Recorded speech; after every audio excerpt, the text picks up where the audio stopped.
You guys. All right, I'm going live on YouTube. Here we go.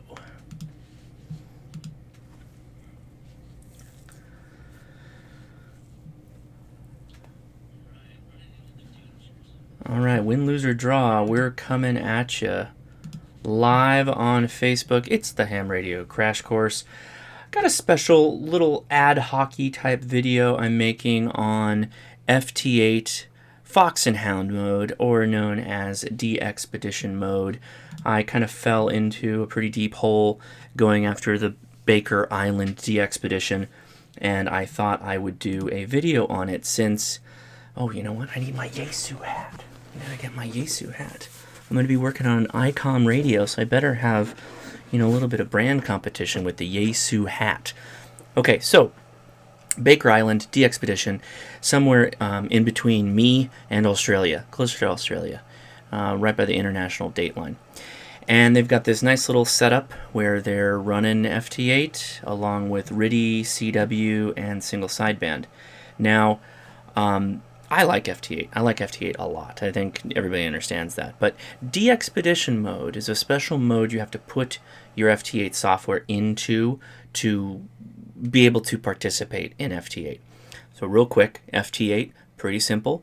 Everybody hops on one frequency, and within a couple thousand hertz of each other on a waterfall, people will call CQ, people will respond, and they have a couple back and forth conversation. One sends a report, the other sends a report, and you're done. That's how you make a contact in FT8.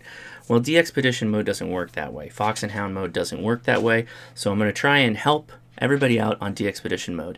The advice I'm going to give you is going to work the same whether you're trying to work Baker or any other DXpedition or any other, highly sought after contact. It's going to work the same if they're trying to work FT8. So this is what FT8 looks like. I think everybody's familiar with this. I happen to be running, this is set up on 15 meters right now, chasing the Baker Island QSO. Let me fix my camera a little bit. Now, I was not successful in getting Baker. Did somebody say they're in Bangkok? Hello from Bangkok. Wow, that's awesome. So I wasn't successful on 15 meters, but I have been able to get them on 17 meters, 20 meters, and 30 meters. And I have opinions, I have best practices on why I think that's the case, and I'm going to walk you through them today. First, let's hit the web. All right, so this is the KH1, KH7Z webpage on the bands that they are working for the Baker Island DXpedition. What we're most interested in is the vertical right side stripe that goes from 80 meters all the way down to 6 meters. Those are the frequencies for FT8. Those are non-standard frequencies for FT8 in default mode. So to go into DXpedition mode, you're going to need to activate or add those frequencies to WSJT-X. Okay? So that's the first step. We're going to go ahead and get the settings straight for WSJT-X, assuming that you've got FT8 working already. I made a video on working FT8. I'll post a link in the description. You guys can go check that out. You need to have that working at least before you try and activate on DXpedition mode. All right, so without further ado, let's hop back over. So we're going to bring up preferences, and the preferences are going to be the same whether you're on a Mac or a PC. So just want to make that. So the first thing you're going to do is you're going to slide over to frequencies here. Now, Baker Expedition had a whole list of frequencies that they want you to work. We're going to add them. In my case, I already have added them, but I'm going to show you how it's done. It's very simple. In the frequency box, you're going to right-click, hit Insert. Here, you're going to just leave all. You're going to leave, you want to set the mode to FT8. WSJT-X has a series of modes that it supports, so you want to make sure you select the right one. And then in frequency, you're going to type in the frequency, whichever one you're trying to add. In this case, let me pull up the Baker. Let me slide this over for a second. Can I do this? Nope, that's not going to work at all. We tried. So, for example, 1490 is 20 meters. You need to make sure you put the period in there, 14.090. Otherwise, WSJT-X is going to think that it's a really high frequency, and it's going to think you're way past 2 meters, right? So make sure you put the point in there or it's not going to work. So you're just going to do that over and over again until you populate all of the frequencies that Baker Island expects you to do. Then you're going to hop over to Advanced, and you're going to make sure you hit Hound in the box here. Uncheck, check Hound, okay? What Hound does is it makes WSJT-X a little bit less automated in the way that you run through a QSO, okay? So make sure you have Hound mode on. Don't go on a regular FT8 frequency when you have Hound mode on. It's going to make things very, very confusing. Go back to General. Make sure that you select Monitor Returns to Last Use Frequency. Make sure you have that checked. Just as a side note, since we're here, I leave TX messages to RX frequency window on. I leave show DXCC entity and worked before status. Leave that on. That's more of an FT8 standard mode thing.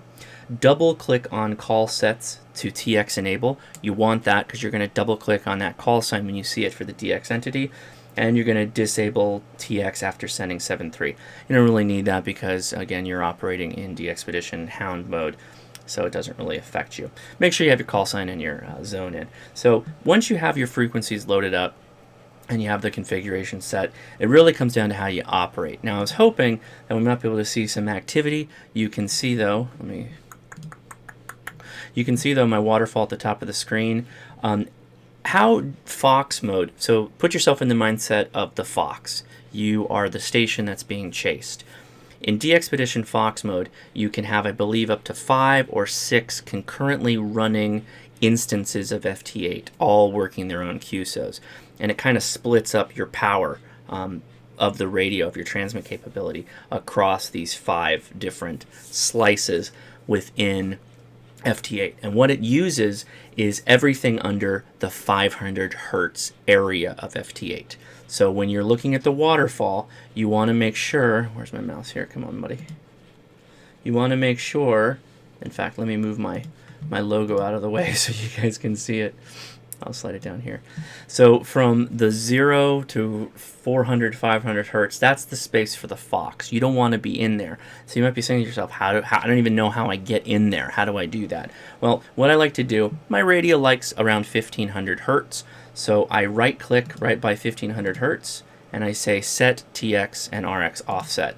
Now you're going to see a red bracket and then a green bracket, right? And they're going to line up on top of each other. Red is your transmit, green is your receive, okay?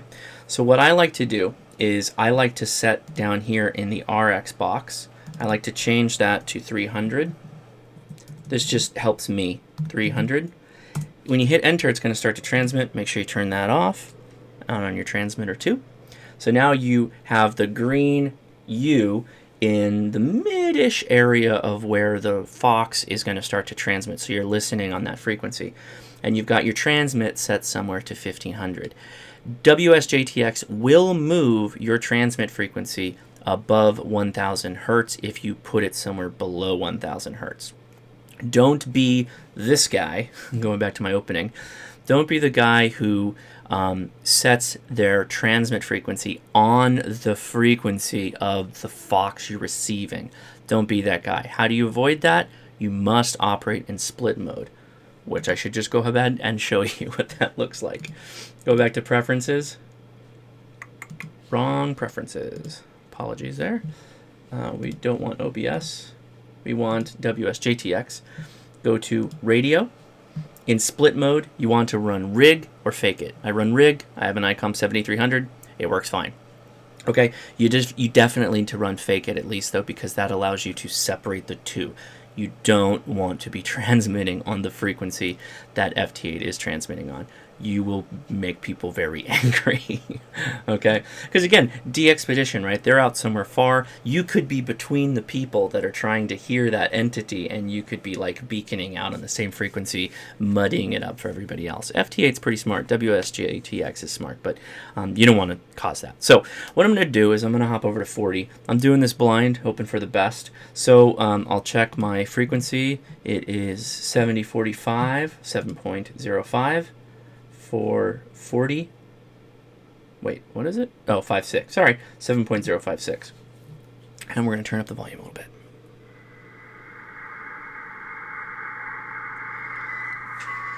So I haven't had good luck on 40 with FT8. So what we're doing right now is the waiting game. The Hound is waiting for the foxes to appear. So you've got your transmit frequency set. I set mine to 1500. And we're going to receive everything. We want to hear everything that's 500 hertz and below. I could be wrong. It could be 500 or 400 hertz. But either way, you're looking at the waterfall in that space. You're looking for the little... You're looking for that little box right here. See that box? See this guy? Those little rectangles are that little chunk of 15-second time of FT8 talking. It's the digital data that your computer's receiving, and that's what it looks like on the waterfall. You're looking for very faint boxes like that, much fainter than that, on that 500 and lower hertz space. Okay? So you pull yourself a glass of something, alcoholic or non-alcoholic, and you wait. That's literally what you do. Or if you're like me and you're impatient, particularly when the DXpedition first started, I hopped all over the bands, just looking. During the day, of course, I was in the higher bands, and at night I was in the lower bands. Hope I'm not muddying you guys out with the background noise there. Anyway, so we're not seeing anything on 40, so let's make sure we've got 80, 35, 67. And I do. So you're going to pick up some CW here because you're in the digital area. And I've got pretty okay conditions. So we're just going to listen here for a second.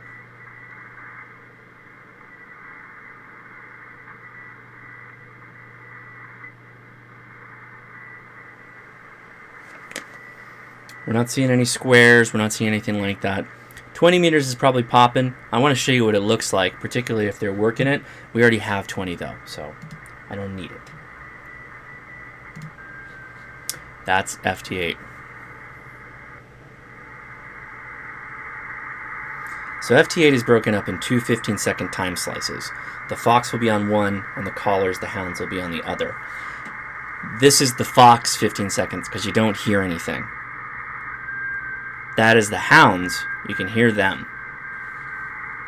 Good way to keep in mind is that in a proper DXpedition type setup, you're going to hear very few foxes and lots of Hounds. I was picking up Baker at negative 24 dB. If you know FT8, that is extremely in the noise. They were coming back at me with anywhere between 4 and plus 6 on my QSOs. So that's what you're dealing with as far as propagation goes. They're going to be so in the dirt, in the noise. You really just need to give your radio every opportunity to pull those signals out. So make sure no filtering is on. Make sure that you have, I turn off all DSP. I don't do anything other than when I'm in the higher frequencies, 20 or higher, I use the preamp if I need to pull those signals out. I try to do that. You can, I haven't been successful on 40 or 80 yet, but I do use the attenuator to kind of help things out a little bit for the AGC. I do it in both ways. I try it both ways. Now, let me show you. Hopefully, we'll see a good example of this.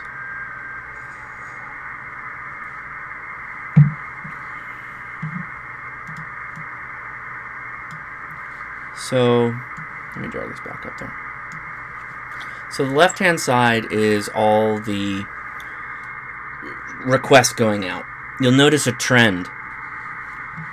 The message bodies all start with KH7Z.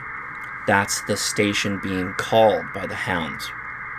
And then it's followed by the Hounds call sign.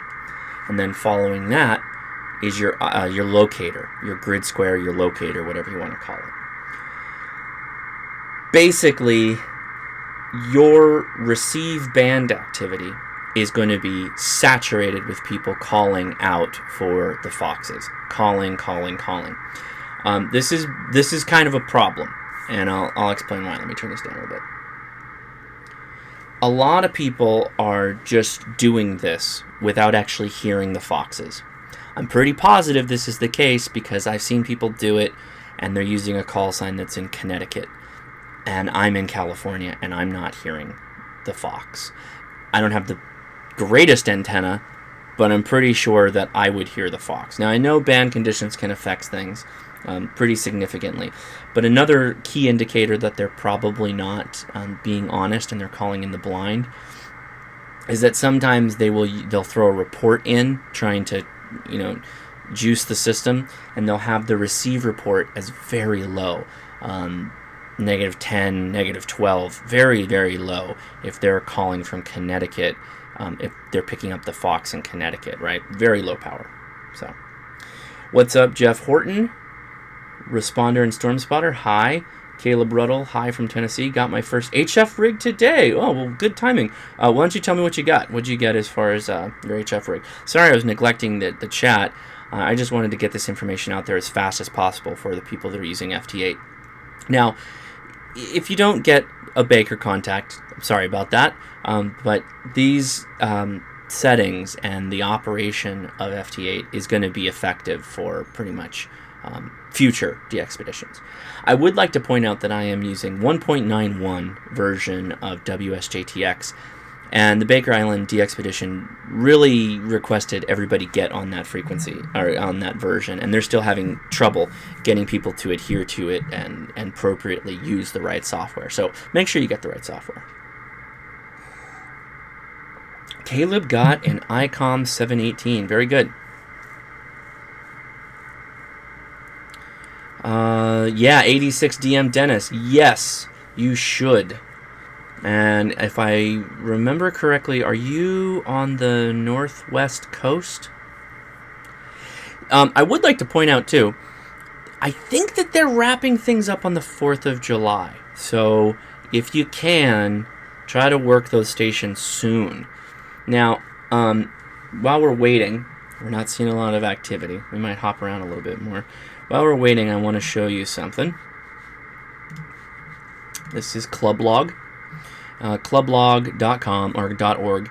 It's free to join, and you can go to Expeditions on the top of the page, and you can select Baker, Howland Islands, and you can click on it. You can enter your call sign, and it'll tell you who you've worked. Now, that means they've uploaded that log. So you have a pretty good, you have a reasonable sense that you made it in their logs. That's good. That's what you want. So you can see I haven't tried to work them on anything but FT8, and that's not for lack of trying. I can't hear them on single sideband. I'm not a big fan of RTTY, and my CW still needs work. I can hear them on CW, but oh boy, those pile-ups, I am not prepared to deal with that. My skills are not up to par for that. FT8, though, I'm a sniper. I'm a crack shot on FT8.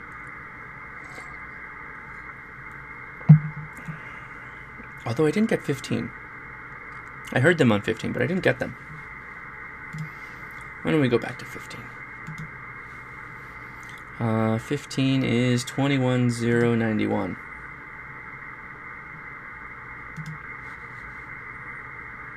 Not much there. Now, it's dark where they're at, so I don't expect 15 to be a very good band to work right now. In fact, it sounds like people have abandoned it. So I did see a note. So I'm going to go to Photos. Photos had a photo blog. And I think they said something. We will also try normal mode on July 3rd. Okay, so we're not there yet. Our pilots, they have 40,000 QSOs in the log as of today. That's pretty good. July 3rd. If successful, we will stay on 160 through the night, giving Eastern a shot. We're still getting a lot of FT8 callers using the wrong software. Also, we hope to activate 60 meters FT8 on July 4th. So very cool. They're trying to spread out the bands. I pulled them out on 17 meters the first day that they were active, which was awesome. That thing just came right through. I think I was one of the first couple of people on FT8 to pull that in. Not that it's a competition, but very, very strong. 86DM Dennis, I'm in Central California. Right on, buddy. That's right. That's right. That's where you are.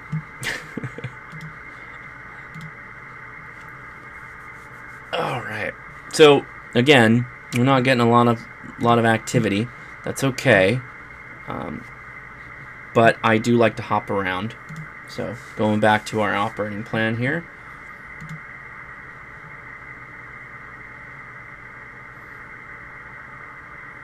It's sometimes more fun when you still need more of the bands they're operating on. 60 is 5357. Did I set that up? I did not. So why don't we do that?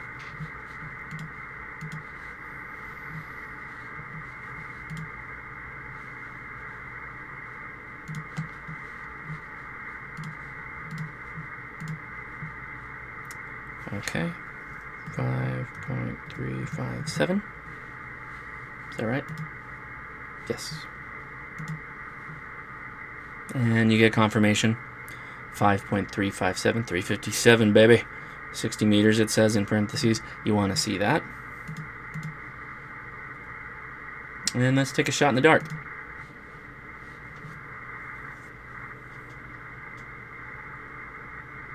I hear tone. I hear something. 60 meters is a little freaky. I gotta be careful operating here.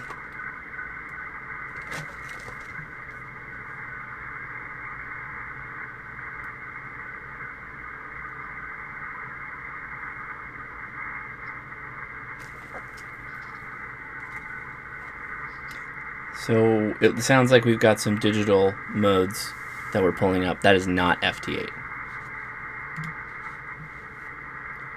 Liam Crab? Hey Hosh, got my tech license a few weeks ago. I have to get a base mobile set up for my work since my Baofeng doesn't work very well from inside my house. Can't wait. Nothing more fun than buying new radios.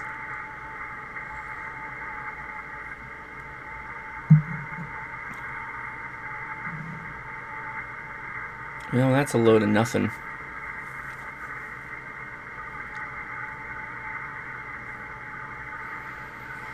If you have any questions regarding FT8, go ahead and post them in the chat. I'll work on that while we go here.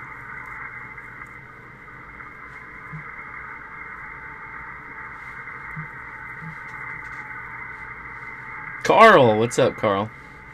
Carl Ing's in the house. All right. So nothing seems to be happening on 60, which is fine. It is what it is. I really want that 40, though, to be honest with you. 40 I want. I think I can get 40. I don't have any confidence in 80 or 160. My antenna just...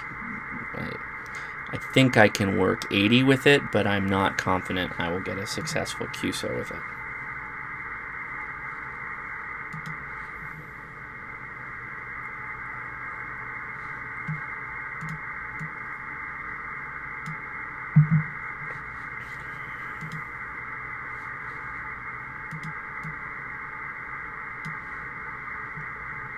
Oh, I guess I can show you this.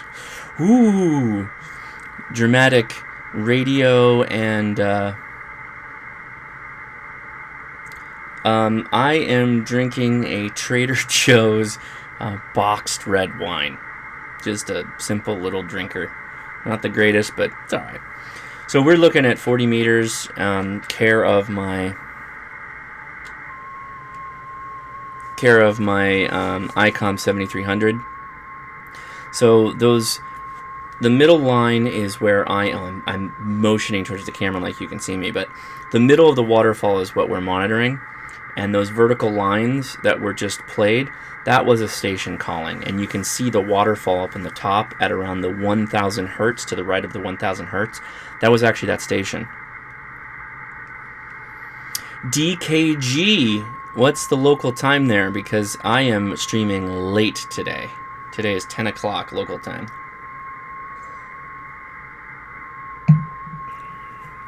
Tell me what is your QTH. Or maybe you're up early. So are you in the UK? UK? Huh? Bet it's the UK.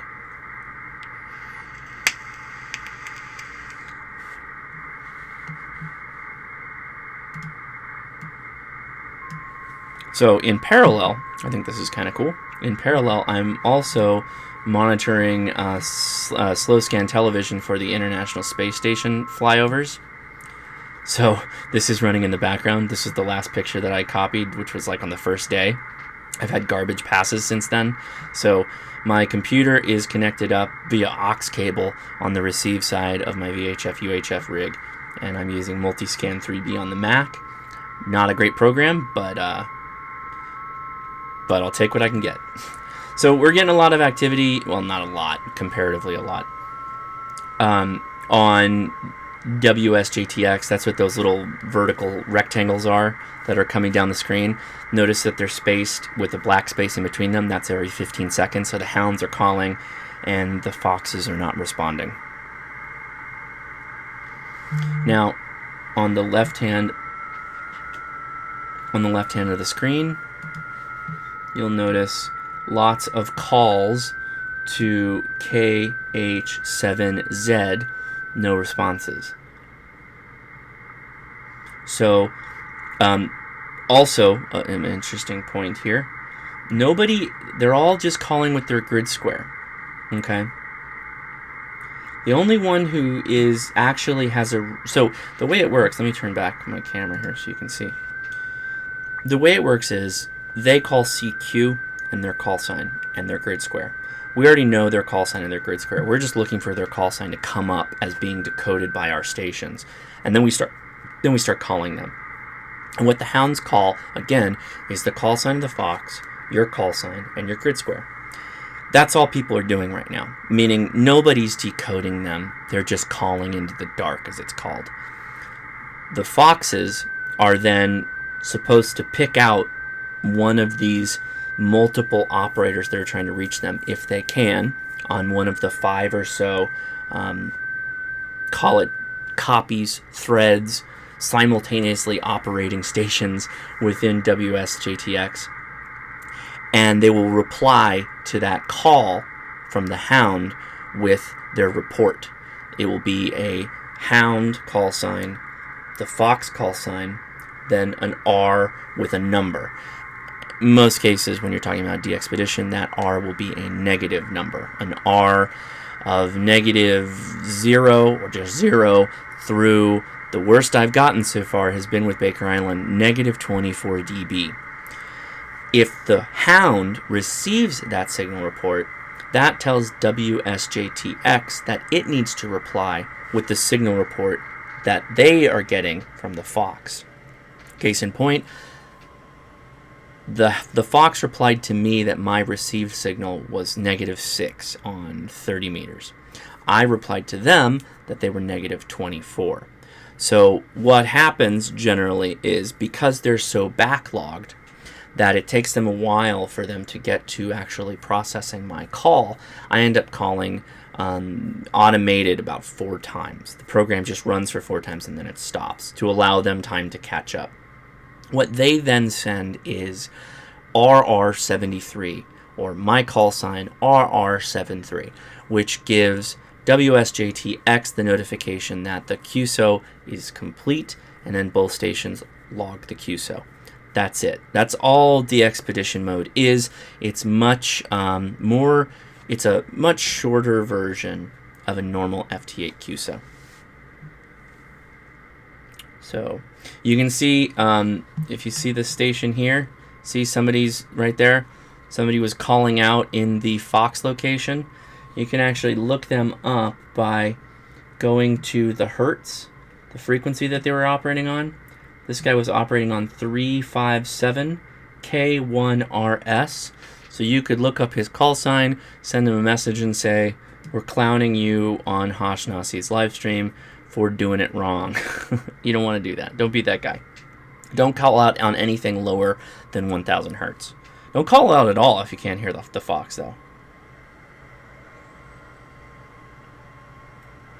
Now, interestingly enough, he is replying with a report, but his report is -09. So out of curiosity, I mean, is that legit, K1RS? Is he really hearing the DXpedition? Let's find out. Where is K1RS? K1RS.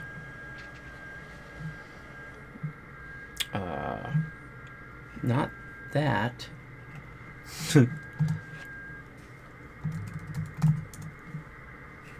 K1RS is in Arizona. Looks like Scottsdale, Arizona. Maybe he is hearing the Fox. Maybe.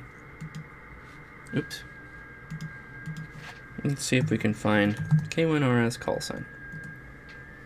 Maybe he's got a QRZ. QRZ pages are great where they show a picture of their station, because then you can get a pretty good idea if they are hearing them or not. Who else is calling them? WM6Y. WM6Y, which is a... what is that? Australian? No, United States. Fallbrook, California. So he is outside of Temecula, and he's hearing them, claiming to hear them at +6. I don't know if I can believe that. I don't know if I can believe that, to be honest. All right, so now we basically covered, that's basically how you configure WSJT-X. I was hoping that there would be a little bit more action on the bands. It doesn't seem to be the case. So we're going to let this run a little bit. Feel free to come forward with your questions, and I'll try and answer them as we work through this. But I'd like to work a QSO with you so you could see it live. It's pretty straightforward, though. I basically covered it. The name of the game, though, is be patient. Don't try and work more than the app wants you to work. If it stops transmitting, maybe give it a breather. The reason is if you see, I'm starting to see some speckles. I'm starting to see, is it going to come through? It's not going to come through. So right here, there's a little bit of dust. It's possible that that's them, which makes sense. That's been the frequencies, the hertz area that they've been transmitting in. So if you're not getting a good copy on them, don't call, okay? Because basically, if you've got a big booming station, your signal may be making it to them. They may be seeing your call sign and your grid locator and thinking, he's got a good copy on us, I'm going to reply with his report, and they're wasting their cycles responding to you who not actually a good copy because you're not hearing them. So make sure you're hearing them before you try to call out. And it looks like they're fading out. So just a quick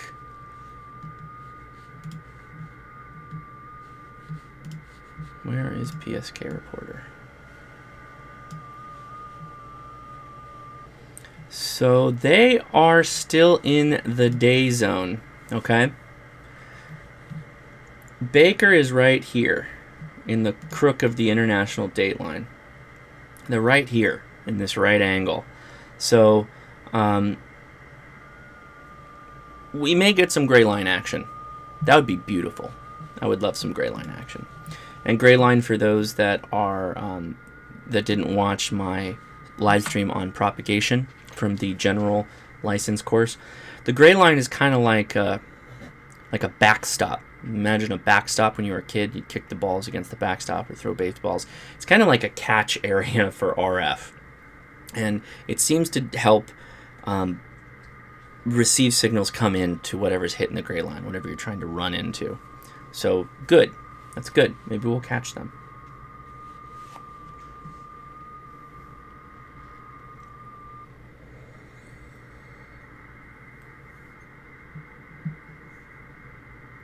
I've got a couple people replying. KM8AM. KM8AM. Vanity call sign. Ohio. Probably not.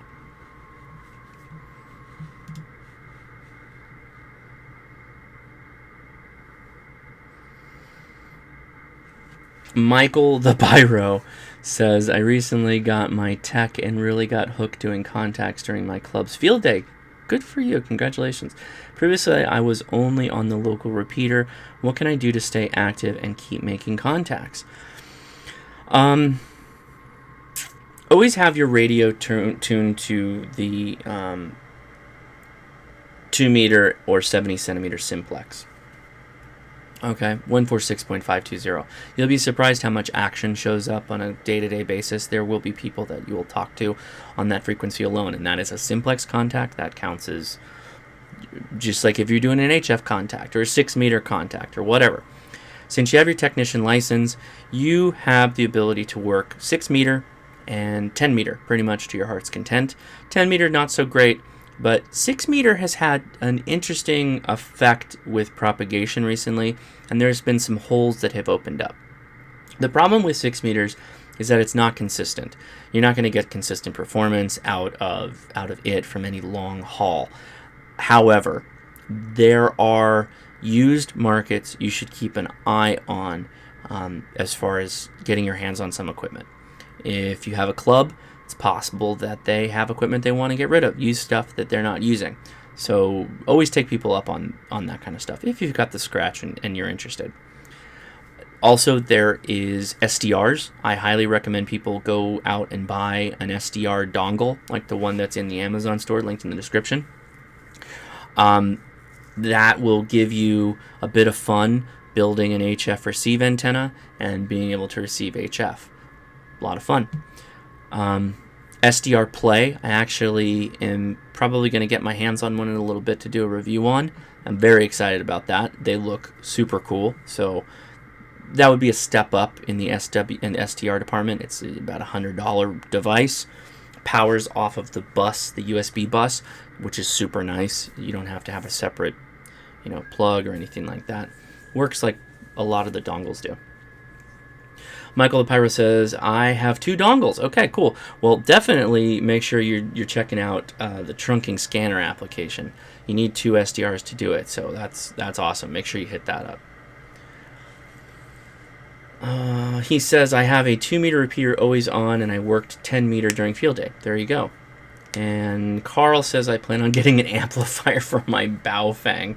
Yeah, and he said specifically for soda activation. So I don't depend on VHF UHF for soda activations. I use HF.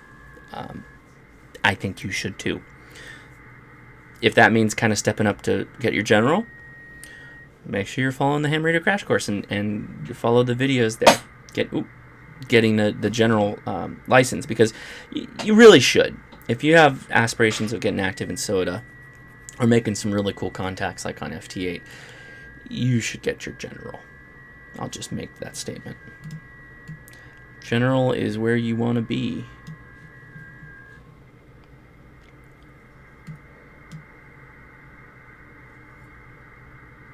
So I'm not seeing any salt and pepper here, which is a bummer, because I'd like to work them on 40. However, the gray line is coming up. What can I do? Whoa! Zip, zip, zip. I've got some RFI here, or I should show you. Take a look at this. So you might be able to see it. There'll be little zips, little peaks that go flying across the right-hand side of the screen. That is an RFI type issue that I have yet to track down. A little interference we've got. Michael the Pyro asked, what's difficult with 10 meters? Nothing's difficult with 10 meters. 10 meters is great. It's one of the best DX frequencies out there, so long as the sun cycle is supporting it, which the sun cycle is not. It's in its lowest that it's been in a very long time. And the sun cycle are on 11-year cycles. So we're in a particularly bad low point in the sun's natural cycle. Are you trying to get contacts? I'm trying to get one specific contact, Carl. I am trying to work Baker Island in the Pacific Ocean, which is this remote island that no one is on, and they have this 10-day 10-day time that they're on this island to make contacts. So far, they're at like 40,000 contacts. So, I'm trying to get all of them. I'm trying to collect all the FT8 contacts. Right now, I have 3. I've got 3 bands. I've got 17, 20, and 30 meters. Michael the Pyro asked, what do you mean by that? You will have to be more specific. What do I mean by what? I said a lot.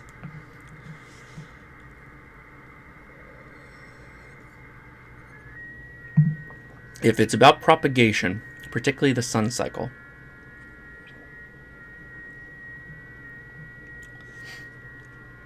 Michael says, I worked it during field day and had a ton of success all night and day. Sure. I'm not... Okay. I'm not arguing with you that you were able to work 10 meters. I'm not saying it didn't happen. I'm saying the sun, which is what sends out UV radiation, which energizes the layers of our atmosphere, is at the lowest point in its cycle. And the cycle is every 11 years, okay? We're at a low point. When we're at a low point, the low frequency bands are more effective at long distance DX than the high bands are. 10 meters is in the high band, hence is why it's not the greatest at making long distance communication. It's probably fine for local. In fact, you might have had an NVIS setup, near vertical inductance wave, NVIS. Near vertical inductance something. I did a whole video on propagation for the general class license, probably about 3 or 4 videos ago. So if you go to the playlist on getting your general license, look at the propagation, and I think a little bit past the midway point, I talk about the sun cycle. Joe Wilson says, hello from KN4KBH. I am curious, though. Now you've piqued my interest. He says, is it just because of my location or because it was a full wave? Okay, I need way more information. Are you talking about... Okay, so 1, how much power were you on 10 meters? What kind of antenna? And what is your location? And also, how many contacts did you work over that period and how long? That's a lot of questions, but if you hit me with that, I'll have a pretty good idea. Logan MacGyver, are you trying to make the contact via satellite repeater or with QRP? Neither. I am using a 100 watt 7300 ICOM radio connected to an antenna that's about 40 feet above the ground. Mr. 10 says, make a video on a budget radio go box. I don't have any equipment to make that. Skywave, that was it. Thank you. Near vertical incidence skywave. That's right. Very good. Thank you for the correction there. I don't want to rehash all the stuff that I did on that propagation video, so go check that out because I cover all that. And I did say the right acronym in that video. So sorry to put you on the spot there, Michael the Pyro. But if you have that information, I can help out a little bit. Yeah, the late night streams are a little bit more relaxed. I have to pull out my radio voice and we get a little bit serious and then a little calmer. I'm glad you're here for the ride on the ham radio crash course.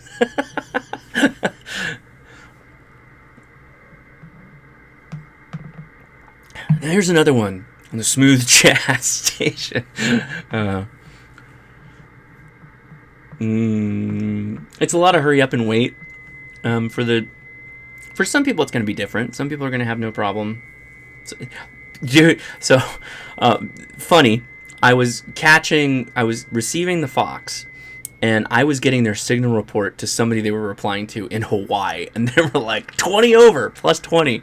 Like, yeah, no crap. They're probably just pointing his beam at him like, here I come. Because Hawaii is, let me show you the map. Hawaii. So if, whoop, wrong way. Oh my God, too far. Enhance.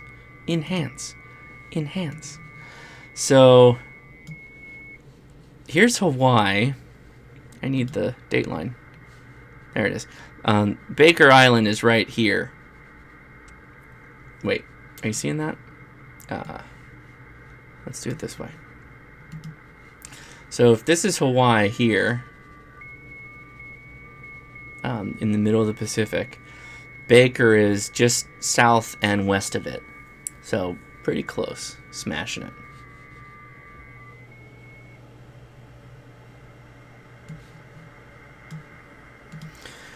Question from Carl. So what is this WSJT-X? WSJT-X is a free program that you download that operates your radio on a multitude of modes. In this case, FT8, JT4, JT9, JT9 plus JT65, JT65, Cora 64, ISSCAN or ISCAT, MSK144, Whisper, which is great. Whisper is a great mode.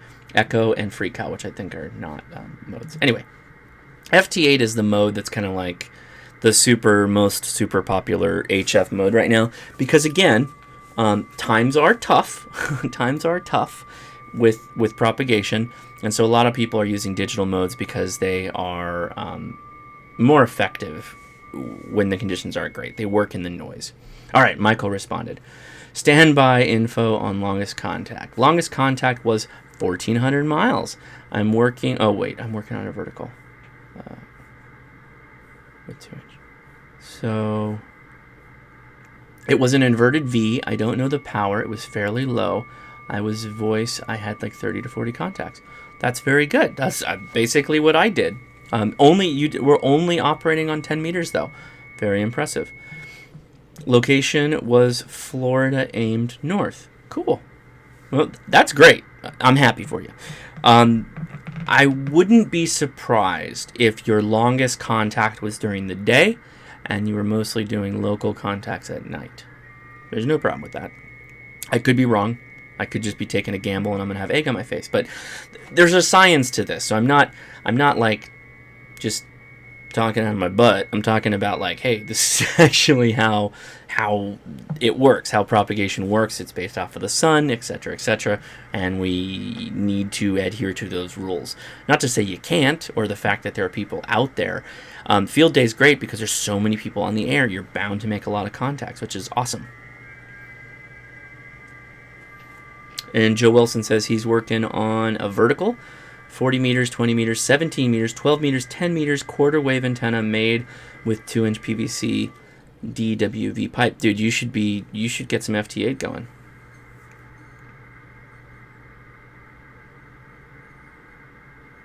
So some other joker just transmitted on the wrong frequency here. Let's see what he is. Who did that? It looks like it is NI7F, and he's responding with a +5. NI7F.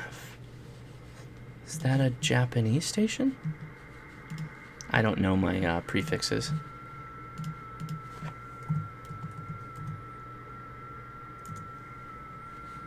Nope. Yeah, he's in Texas. That's a little tough for me to believe.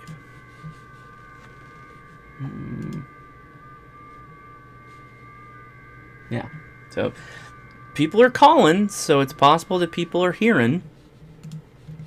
But the reports on the ground seem to tell me that people are responding, they're calling in the blind, meaning they're just throwing their signals out there and the Foxes are responding to them erroneously when the receiving Hound can't even hear them.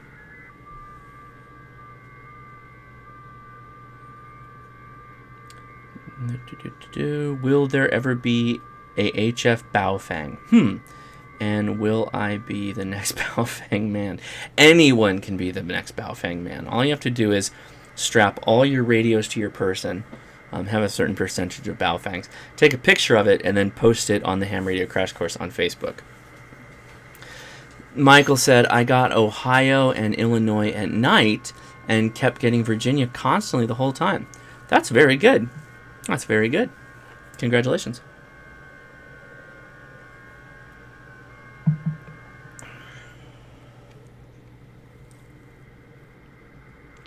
So it's not a competition. From where I'm at in Southern California, I was getting Eastern New York, Pennsylvania, Florida, pretty consistently. A lot of Illinois, a lot of Ohio. And I was operating on 20 meters. 20 meters is kind of a middle band right now. It has good propagation at night and during the day.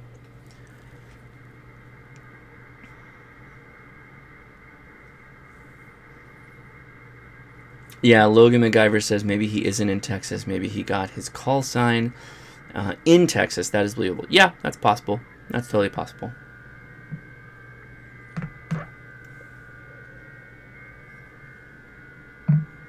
Joe Wilson, I am using 4 4-foot arms for the lower meter lengths with the 40 meter running up the middle of the mast. That's pretty ingenious. That's cool. It's kind of like a discone almost. So you can see it's just saturated from these calls that are calling KH7Z, KH7Z, KH7Z. Most reports of people that I've been talking to online seem to believe that those people are just calling in the blind. Again, if you're using a big booming signal, which some of these, looking at the waterfall here, some of these people are, like that's a big station right there, at least to me. I could go look at who called at that particular time and what hertz they were on and look at their call sign and get a good idea of where their geographic location is. Then you can get a pretty good sense of how much power they're putting off.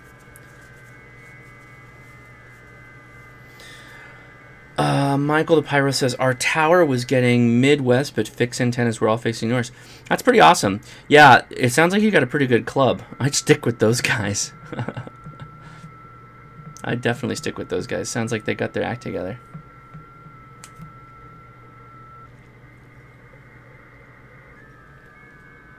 I also got Hawaii too, but that's all single sideband, but that's not that big a deal from California. It's a little like cheating. Be nice if I think I got like only one Canadian contact. Those are always good to get. How many people do we have watching right now? I should be working on the newsletter for the patrons, but I really wanted to get this information out there to help people. So I hope it helps. Most likely, if you've stuck around this long, and we're only interested in the WSJT-X talk, the settings and configuration talk's pretty much out of the way. I explained how to operate with it, so, feel free to use that. But at this point, we're just kind of doing an online stream rag chew while hoping for the bands to open up. For the 37 people watching, thank you. If you could, give me a thumbs up, I'd appreciate it.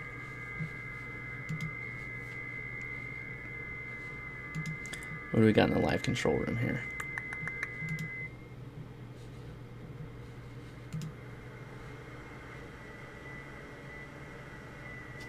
Oh, nice. They hit up Washington. That's very good.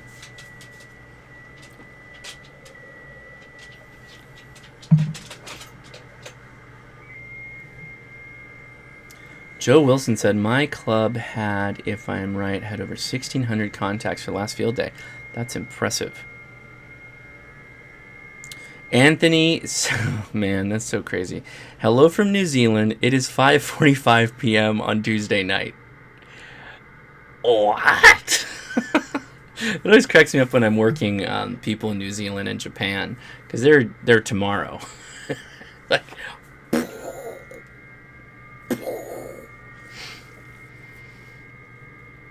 well, hello. It is 10:46 p.m. on the west coast of California, Monday. I wish it was Tuesday evening, because that means the 4th of July is on Wednesday for the States, and I'd have the day off. Michael the Pride, can't wait until next field day. It was so fun. We tried but failed. Sat 2. Next year should be much cooler. Dude, I agree. Yeah, I love field day so much because it's like you get all your friends together and you can just geek out on all the things that like people are into. Some guys like satellites. Everybody geeks out together because they're all helping to earn points together. Some people like HF single sideband. Some people are diehard CW operators and are really good at it. And you're like, yeah, CW operators are the meat and potatoes of field day. We need to put that guy in a key. Yes, beautiful. Love that. So much fun. So much fun. I'm probably going to end up putting some kind of satellite rig together for the next go.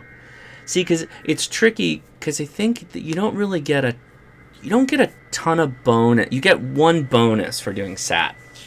One contact's all you really need to get the bonus points. Speaking of that, I need to submit my log. I uploaded my logs, but I haven't put together my submission pack. I ran entirely off of solar panels and 12-volt battery. Great. Ran 100 watts all day. Wonderful. On a portable dipole antenna. Michael says, I made a bike generator for it so we could get alternate energy contacts. Awesome. Logan MacGyver, I'm from Hungary and it's 7:45 on the morning Tuesday. Awesome. Very cool. All right. Well, I'm out of wine, so if you hang tight, I'm going to let you look at my radio, and I'll go get another glass. I'll be right back. I just rolled over my foot.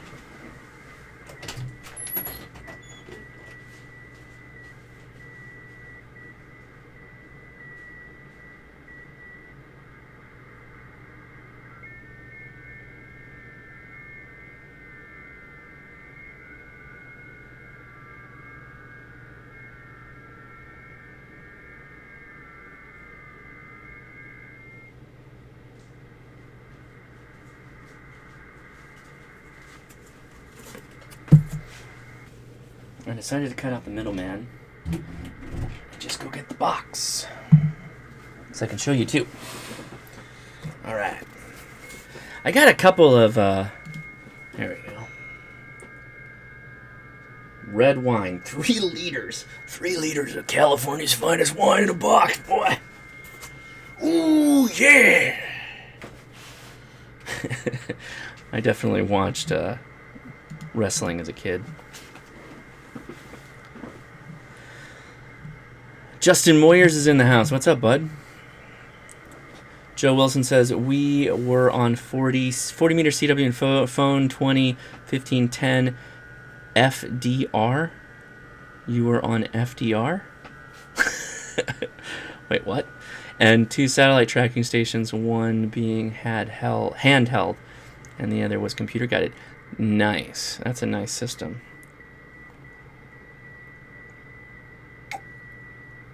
So here's the thing.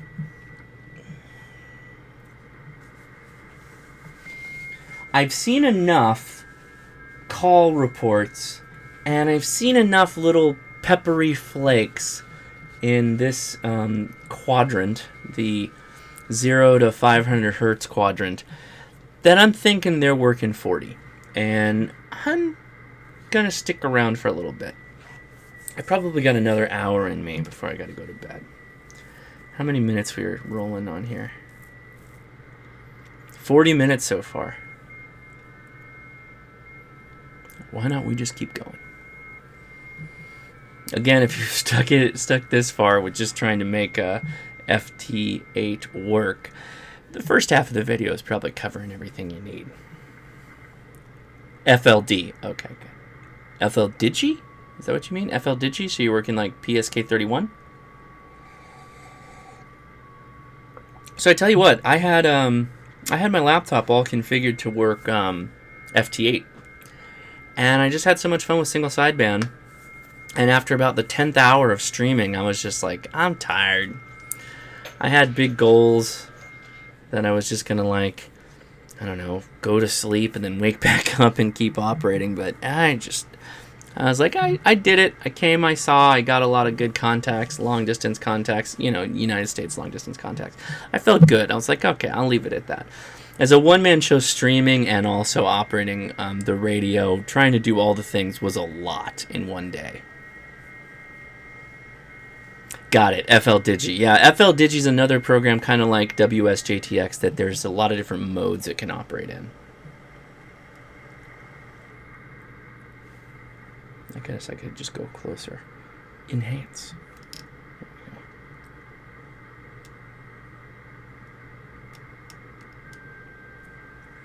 How's that look on this one? Oh, it's too close. Evacuate. So you can see now that activity on the waterfall is all the people that are piling up now on the FT8 frequency I'm on. And if you look at the band conditions, good on 40. Take that for what it's worth. A lot of this... Somebody's on the wrong freak. Okay. So Hounds operate on one 50-second cycle. Foxes operate on another 15-second cycle. That's why you're seeing these striations of black lines. That's the Fox time cycle. Somebody is transmitting on the Fox time cycle, and I could hear the audio. That's the Fox time cycle right now that you're listening to. Somebody's got their timing wrong. And it is KG6NK. So go make fun of him. The Tinkering Corner asks, what do people do with FT8? People do digital ham radio contacts with FT8. Their QSOs are entirely in FT8. That's what they do with it.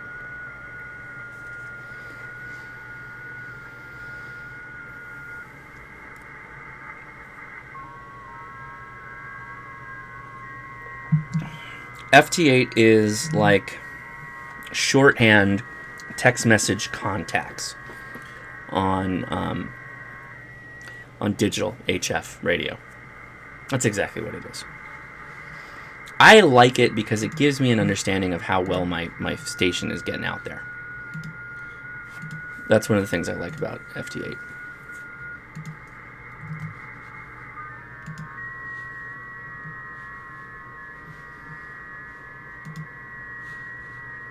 I'm posting the Discord chat so that people know I'm...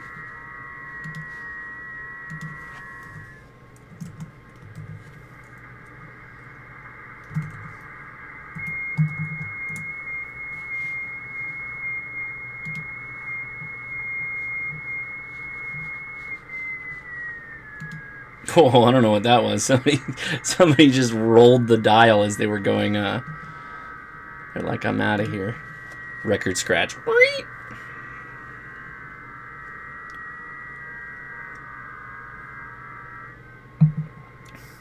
It's like a cacophony of noise when it's a standard FT8. It's like, and then there's a pause, and then and it just goes back and forth and back and forth. Right now it's silent because it's 15 seconds of waiting for the Fox to call, and the Fox isn't calling.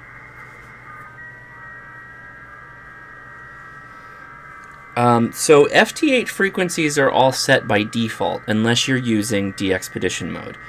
And the DXpedition mode are usually offset frequencies in and around the default set. Martine! Greetings from Belgium from ON4 Laugh Out Loud. I guess I'll need to play catch up at work to see the whole video. Yeah, we're just talking FT8, particularly for the people that are trying to work the DXpedition mode in FT8. I thought that people could use a little bit more practical... some of my lessons learned from operating with some of the DXpedition sites with it, because it is kind of new. So just want to remind people, call when you can actually decode the station that you're trying to receive. Don't call in the blind, you know. This is going to be more of probably an evergreen video that people will watch when they start playing around with DXpedition mode.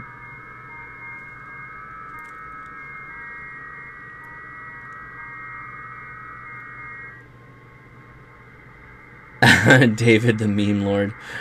It's 2 a.m., but I guess I'll watch now. Damn. Sorry, man. It's a late stream. I got the kids to bed, and I threatened to do this stream because, really, I'm having a blast with FT8, and I wanted to, like, let people know what it is I'm doing, trying to get the DXpedition contacts.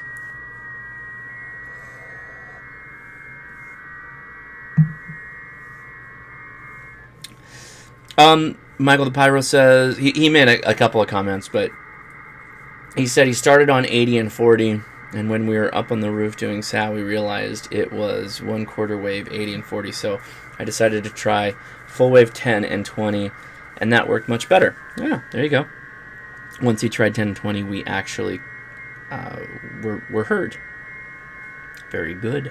More effective use of them waves. Them waves, though. So, for everybody that's just like, why isn't he doing anything? I'm not doing anything because there's nothing to do yet. For those that are watching this late or coming into the stream a little late. The left-hand side of the waterfall here is the 0 to 500 hertz space. That is reserved for the foxes when they call when they call CQ or when they respond to hounds who are calling them. In this case, the foxes are not being received, at least by me. Martine asks, are you going to do SOTA with FT8? I would love to, although it doesn't seem like people have figured out completely if there's a special way you need to do contacts with FT8 in SOTA. I guess you don't, but at the same time, there's a certain fun to having chasers chase you on SOTA. And if I set up a portable station and I just start working FT8, and I'm on a hill, I'm going to get a lot of contacts, and it's not going to be chasers. It's just going to be randos, which is fine for me getting my activation, but it's not helping out the chasers. So I don't know how that's going to work. I guess I could set up a Fox and Hound FT8. I could try that. I've got a mini Ubuntu laptop, like a little tiny guy that I can use. That might be fun. I might think about just doing that. That'd be kind of cool. Yeah. I have to drag out that interface, though, for the Zaiju. I should look into that. I am going to do San Gabriel Mountain here in about a week or so. I believe that's an 6 or 8 pointer. I'm pretty excited about that. Still not getting anything, so no replies, no reports. So for the heck of it, let's hop over to the 80s. What'd they say they were on? Oh, let's go to 357.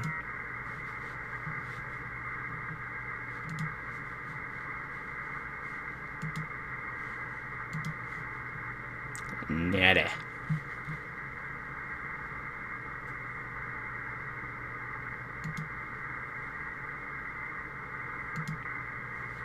Now we're on 80. Nada. I have a feeling tomorrow they'll be on 80. 1680 tomorrow. Today is the day for 40 meters. So if you're going to do 40 meters, I think it's today. It's where the people seem to be, at least.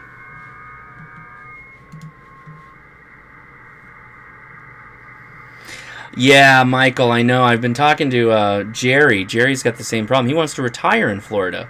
So he's trying to get the soda bug out of his system so that he can retire in Florida and not have soda. But I guess what he was looking at is some of the states bordering Florida. We were talking online with Tom, who's on the Ham Radio Crash Course, that he travels up there to get to some of the hiking areas.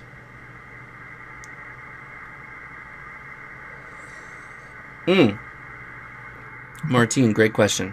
There is not currently an FT8 software on an iPhone or Android.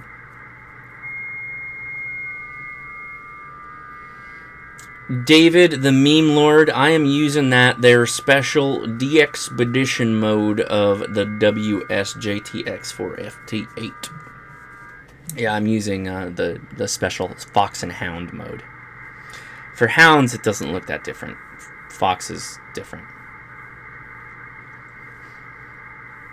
Georgia the country or Georgia the state? Also, PODA is an option. PODA. Parks on the air. There you go.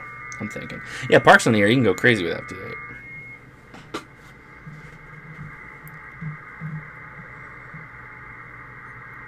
Parks on the air. POTA.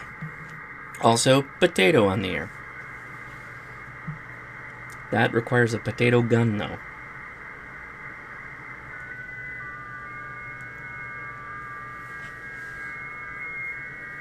We're not getting any. Let's switch over to the waterfall here, see if we can see something on the waterfall. So we're not looking for the big white strip. We're going to wait for it to die down and just look. Look for any little blips.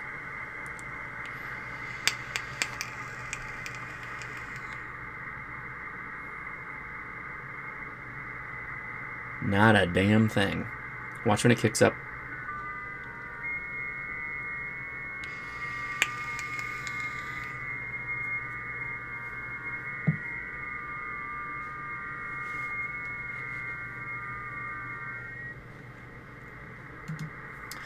Yeah, Walmart Parks on the air. Woomplota. Oh, I love it. I am thinking very seriously about taking some of my channel dollars here. I was going to save up. Well, I should do this. This is the responsible human being thing to do. Is get a proper RAID and start archiving a lot of my streams and my other videos in a safer spot than I have, which is kind of like offloading them to disk, which is okay. Disk meaning hard drives. I have multiple hard drives. I would like to get a RAID. So, arrow antenna with the duplexer, VHF, UHF duplexer, or RAID. Arrow antenna, RAID. You know what I need to do?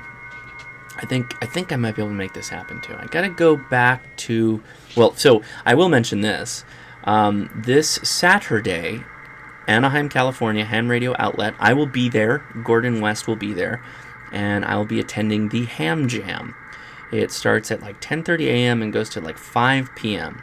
And I will be there for some part of that day, having fun with everybody there. And there's going to be a lot of things going on. So if you are in Anaheim, California, or any HRO area for that matter, I believe they're having a Ham Jam across all their locations. I will be there, though, for Anaheim. Very excited. I went 2 years ago. It was very cool. A lot of fun. Gordon West shows up in his crazy mobile van.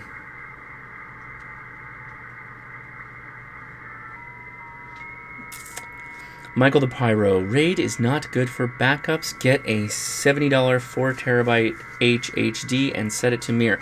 That's what I'm doing. That's what I'm doing, actually. So I guess you sold me on the arrow antenna. I'm sorry, not RAID. I don't mean RAID. I mean NAS, Network Attached Storage. Sorry, not RAID. NAS. Sorry, I'm helping my wife build out a server, and I'm explaining RAID to her, and so that's why I've got RAID on the mind. NAS, Network Attached Storage.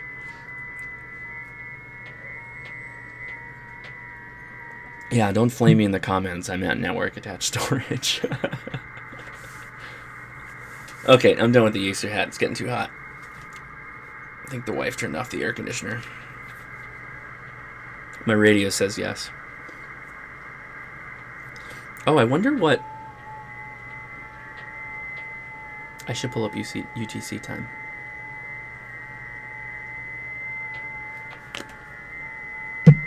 Michael the Pyro. Makes much more sense. Yeah, sorry. Sorry about that. Let's see. What is UTC time right now? We might have a rare... No. No, it's 6. Meh.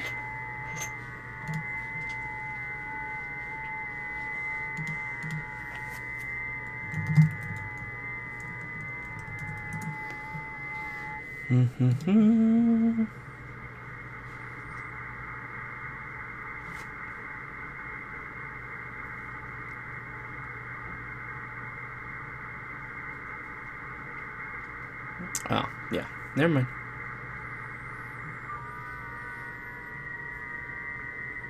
I never understand if heavenly bodies are they offsetting the time of passes to my time, or are they showing UTC time?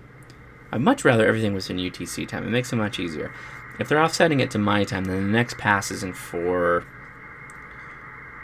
6 hours. So, screw that. Oh! Oh! I see some activity. Right here. Come on. Come on. Right there. Right there. Oh, some people are replying with reports. That's a KF6 and a KF7. Those are localists. Ha ha ha ha ha. Nor yeah. Nas. More like Nas. Yeah. Network attached super storage. Okay, so that's people are responding with reports. K6RWL. Oh, come on, buddies. Come on now, buddies. You can see it. You can actually see that on the stream. Right there. That's something. Who called that out? Oh, that's some idiot. There was... Never mind. Never mind.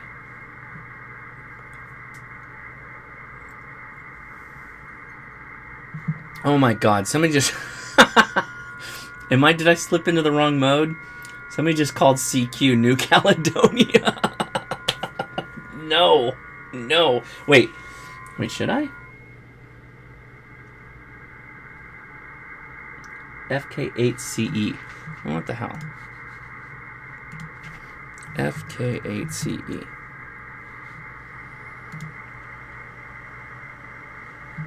Oh, great. QRZ's down for maintenance. Jeez. Wait, what? Is he also... New Caledonia? Is he running...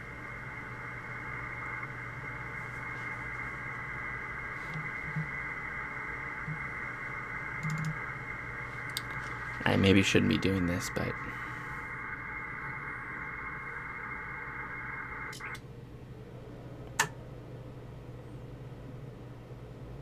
I don't know if he's going to get me. Let's see.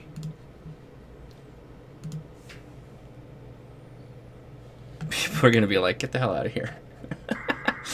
Okay, I'll just call the once and I'll leave it off. I don't want to be that guy that's clogging up the frequency. Being like, what's this all about? The Tinkering Corner asks, what is Friday's stream going to be about? Good question. The Patreon, it's Patreon pick. First stream of the month, the patrons pick. And right now, well, I'll show you. Hold on. Let me pull up the website while you guys look at my mug.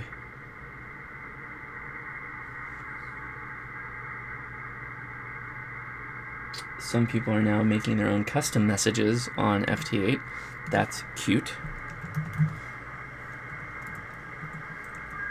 I haven't looked at this really today, so I don't know. I don't know what they voted. I pick... Oh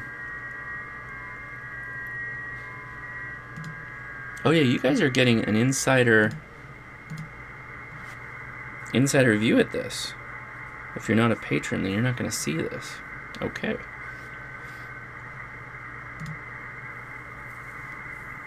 Oh, there seems to be a competition afoot. Okay, so I asked, what should we do? I asked, what should we do a Friday stream on? And the topics were simple VHF, UHF antenna builds, attic, small room, small space antennas for HF, digital modes, assuming HF. FT8, nobody cares about that.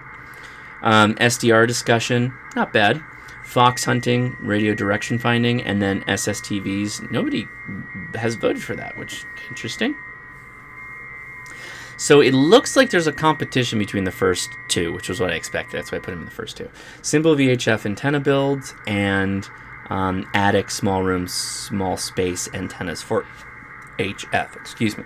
So it looks like the HF party. People are bringing the HF love, which I like. I'm glad.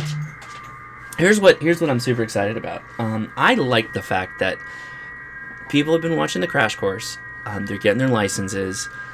They're getting their generals. And they're starting to show real interest in HF. I'm super excited about that because right now, the way the licenses are set up, they're not very conducive to get people involved with HF. And if there aren't people out there showing people what HF is, how it works, what its value is, how far you can talk, then nobody really has a reason. They're just like, I'll just use DMR and analog VHF, UHF repeaters, and I'm happy for the rest of my days. I'm not that way. I want to show people like everything I can. And so for me, I'm a big advocate of HF because I think while ham radio is fun at the technician level, it doesn't really begin until you hit general. Like, that's why I really, really, really push everybody that follows the ham radio crash course to get their general. Get to general. Like, get to general. Seriously, get to general.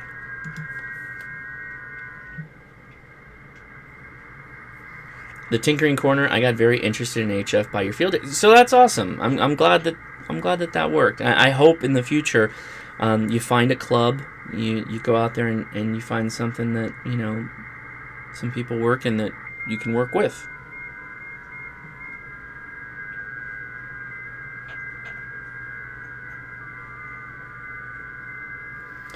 Michael the Pyro, hey guys, I have a full 2-wave, 2-meter ladder line antenna. What is the best way to keep it vertical on my roof?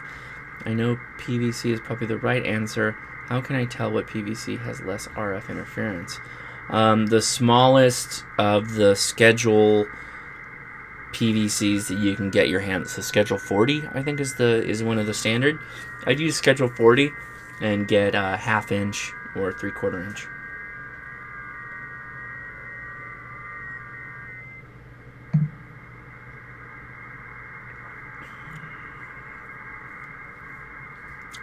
Yeah, 86 DM.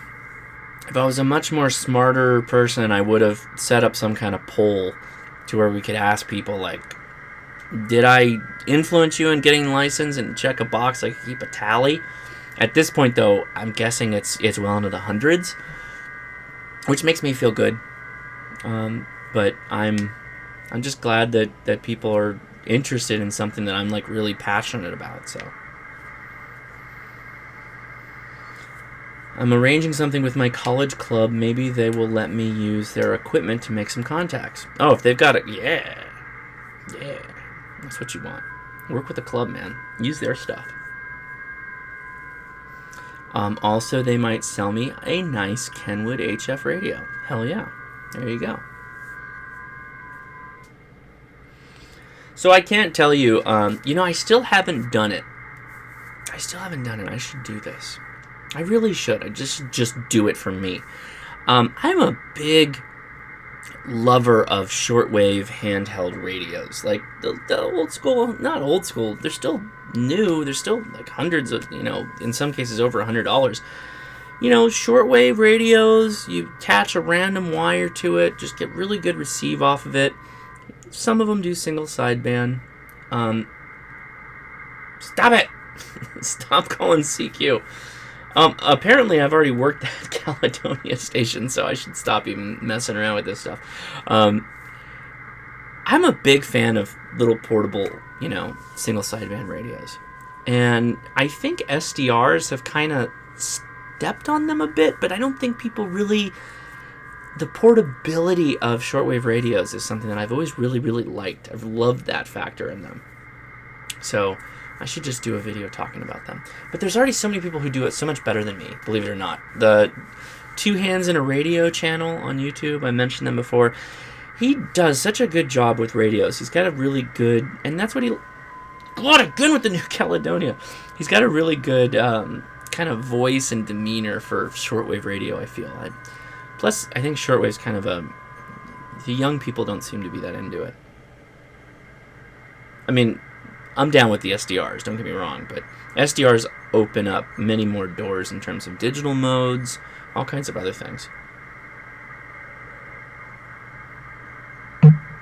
Where's my box? Get my box here. All I'm doing is drinking wine and not actually producing any contacts. If this was just a stream of me doing FT8, I probably would have 20 contacts at least by this point. I just want these contacts so bad.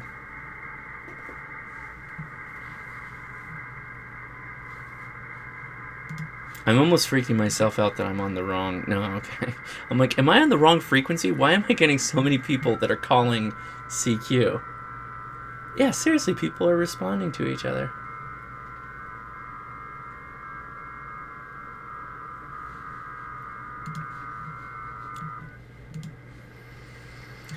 Martine, off to work. Keep up great work and sleep tight when you go to bed. Thank you, man. Joe Wilson asks, Kenwood, or just states, Kenwood Icom Yesu. That is working. Is that a question, or are you making a general statement? So, I gotta be honest. When people say used HF radios, it's a pretty open-ended question. What do you want to do with it? Do you want to predominantly do digital modes? That narrows your used market considerably. If you just want to do CW, man, opens up all kinds of doors. If you're a single sideband guy only, or you kind of want an all-mode, shack in a box kind of HF radio, great, there's lots of options for that. If you're an AM-only guy, although if you're watching my channel and you're an AM-only guy, all right, you're the only one. We found you. No offense to AM guys. I just think that that's probably not my core demographic.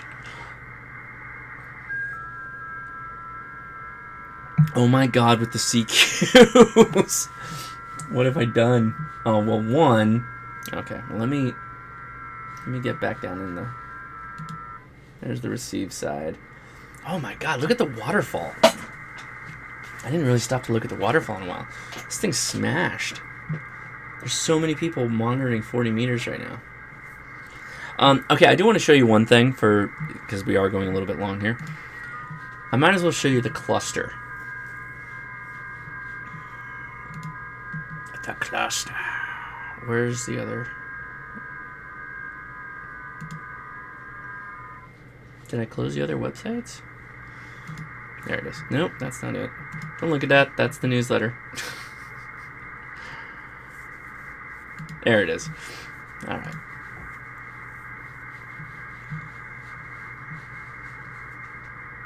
So here's the cluster, or what will be the cluster. Give me a second. Back on Club Log.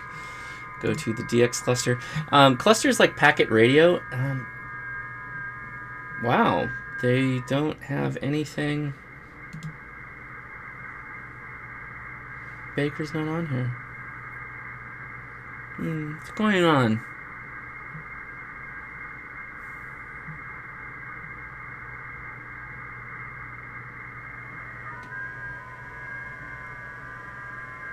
There's no clusters for Baker.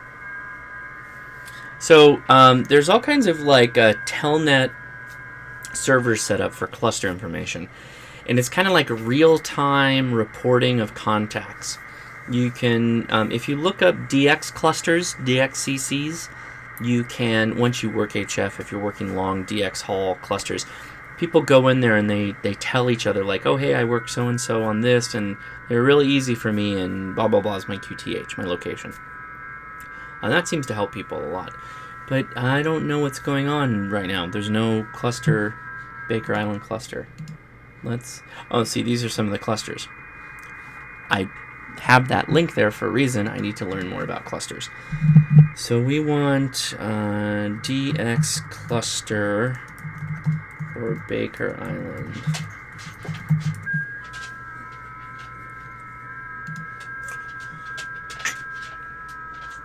Come on now.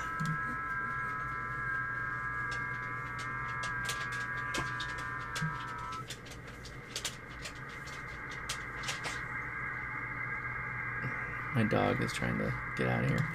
Let's go to dxwatch.com. Good day from Australia, Steve P. What is up? Are you trying to work Baker Island? Because you're closer than me. You should be able to kill it.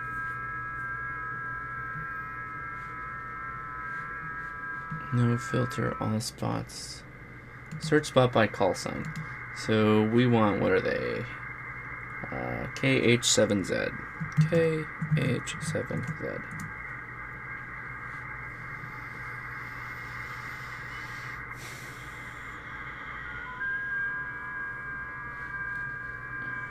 Okay, so they're all today. Any chance someone's CW? FT8.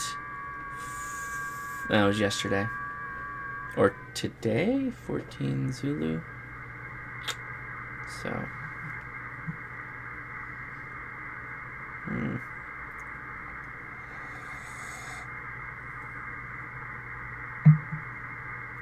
Not helpful.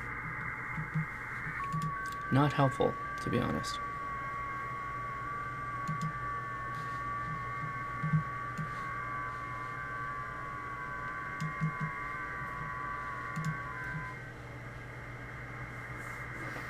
Joe Wilson says, all mode. Joe, sorry, I kind of bailed on you there for a second.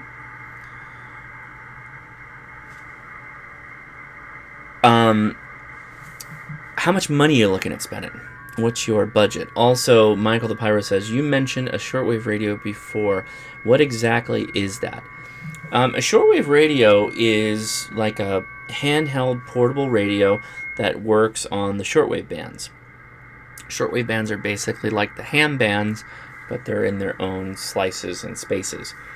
A lot of shortwave radios can receive radio signals from the ham bands as well. They're just receivers. AD6DM, nothing recent on FT8, CWCQ on 1423 from KH7Z about 45 minutes ago. Yep. The Tinkering Corner's got to go. All right, take it easy, man. Well, I'm also fading here a little bit. I guess I got to finish my glass of wine.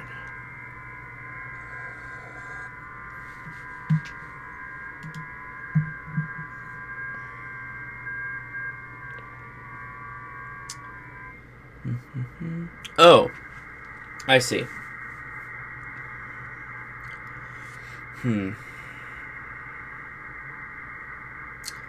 So, I mean, you know what they say about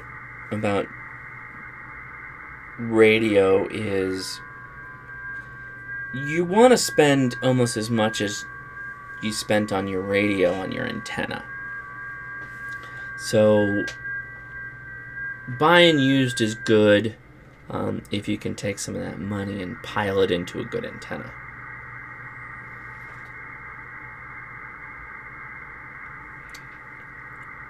Use odd. That's funny. Gosh, I can't think of one particular HF unit to look into. I'd look into something that was probably not a tube transceiver. I think that there's no reason why you can't have something that's all newish technology, all IC chip based. If you can get something with a little bit of DSP, digital signaling processing, you'd be good.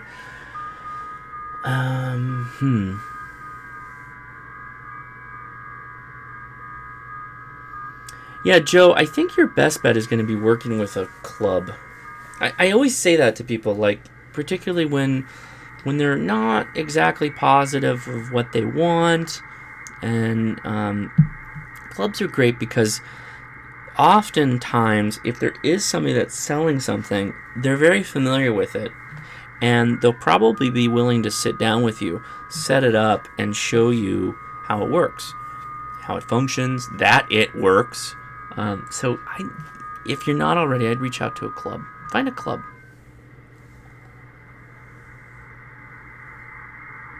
Well, I support that. He says I am. That is why I'm building my own home built antennas. So that's good.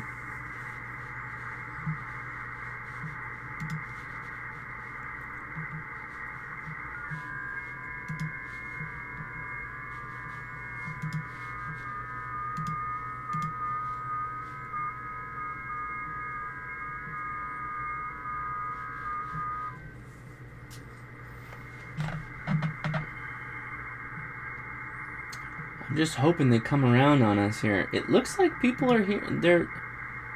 They're fronting like they hear them. They're acting like they hear them. I don't know if they're hearing them.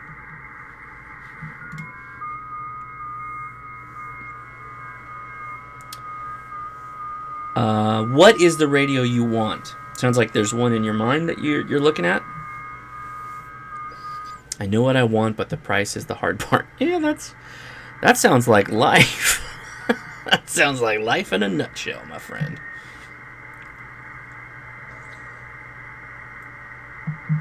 I've been looking at that LaFerrari, but the price is the hard part.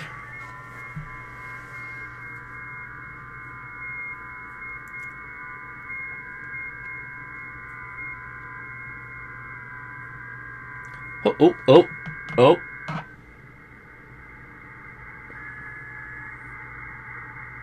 What was that? Oh, I was on the wrong.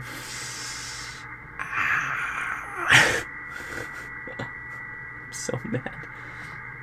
K7WM, get out of here. Oh, he can hear him. He can hear him. I think he can hear him. K7WM. I gotta look him up. Where's he at? See, the reason I look him up is that gives me an idea if I'm gonna be in range of them. Okay. K6WM or K7WM? Where'd you go? K7WM. I think I've seen this guy's call sign before.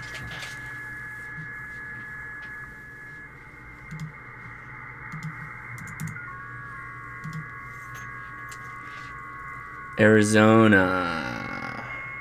P.O Box, though, so we can't be too sure. Oh, come on, buddy. He's hearing them. So it's possible that as the effect of the sun starts to roll over the top of me from Arizona, I'll be in range to get them. Maybe. That's the idea anyway.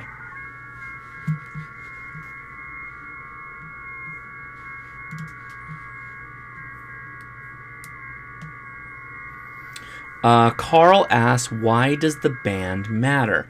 So I mentioned it before. I did a video on propagation about 3 or 4 videos ago from the general class license book. Go watch that video. Band matters because certain bands are better in the daytime and certain bands are better at the nighttime. Certain bands are more affected by the different layers of the atmosphere. Certain bands are not. And certain bands like a highly energized atmosphere during, a high level of solar activity. Some don't. So I made a whole video on that. And we are in a solar low, so the low bands are the effective bands as of this point.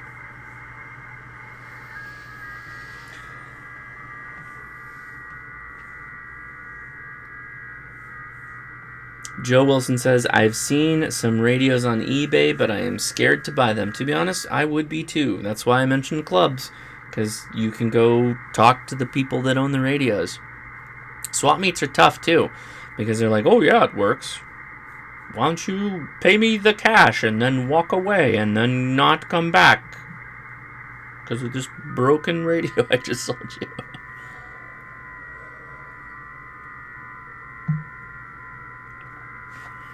Oh, I understand. Yeah, I know what you meant. I want this so bad. I'm gonna stream until I get it. Maybe not that long. I may have to give up. I really don't want to give up though, because I really want 40 meters. I'd like 40.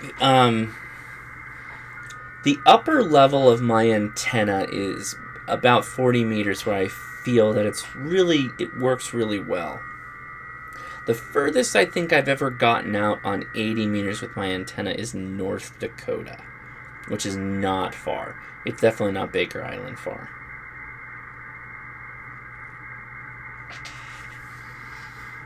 And that was putting out my full 100 watts, and I think she had to turn around a beam to get me.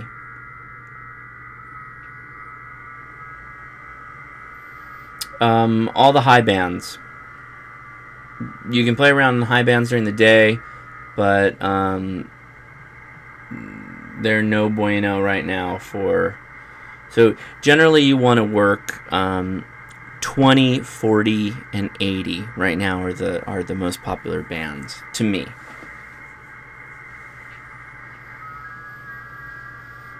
Joe says, I've been looking at the ICOM 7300 and I like the feel of it. You know who else likes the feel of it? This guy. I love the 7300. I don't want to give away too much of the newsletter, but I talk a little bit about Field Day. I've had buyer's remorse on lots of products I've purchased, thinking that I would get 100% of the functionality set that I wanted, and I only ended up with like 75%.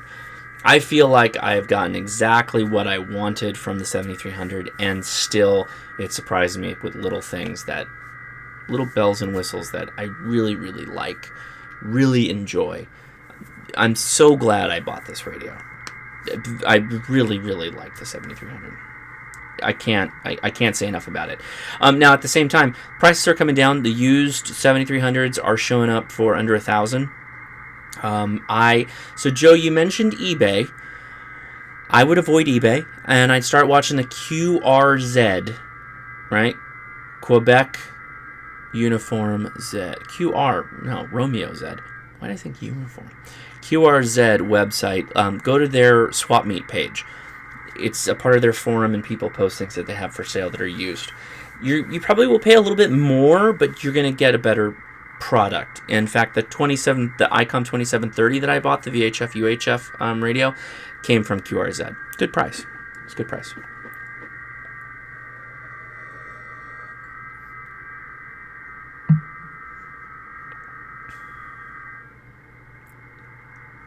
So Carl says, with my Baofeng, I'm trying to maximize its range, so I changed its antenna. I'm getting an amp and a lot more. So Carl, as much as I like the Baofeng, there's a certain point where I say to myself, I'm going to stop messing with the Baofeng. Baofeng's a 4-watt, some cases 8-watt radio, and then that's maybe it. If you're talking about in your car, you want a mobile amp for the Baofeng, I can understand it. The problem is that constantly changing and disconnecting and hooking up things on the Baofeng, not a great thing. You need to get a BNC connector if you're going to do that. And then really you should probably just look at getting a standalone mobile radio that can go in your car. That's really where you want to be. You should have a standalone radio in your car if you want to keep working repeaters and all that stuff. You know? I hope you understand what I'm saying. Not to say you can't just have one radio, but by the time you spent money on getting all this stuff for the Baofeng, including an amp, which I think is only going to get you like 30 watts, you might as well just get a mobile for the same price. Nah, there it is. To be honest with you, I'd rather you get the 25-watt mobile radio than to put an amp on a Baofeng. That's just me personally. I'd rather you do that.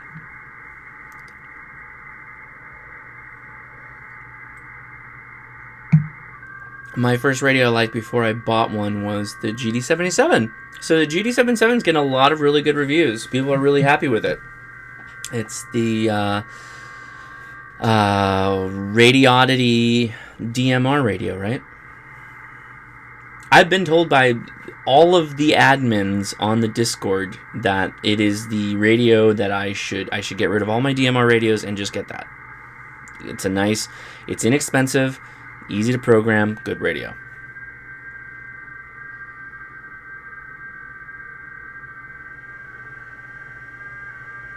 Michael says, Is there any base stations for a Baofeng so I don't have to use the battery? I don't know what you mean. I don't know what you mean. Base station. Like a mobile radio? All radios are DC power, so you either pipe a battery into it with a connector, or you buy a power supply that has a DC output. Yes, 86DM QRZ is down. I already said that on the chat, but regardless, that's where you want to be.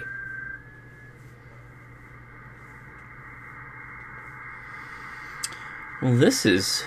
I was hoping to get this done before midnight, my time. And we're still streaming. I'm still trying to get this contact on FT8. Oh, my wife is saying hello. My wife?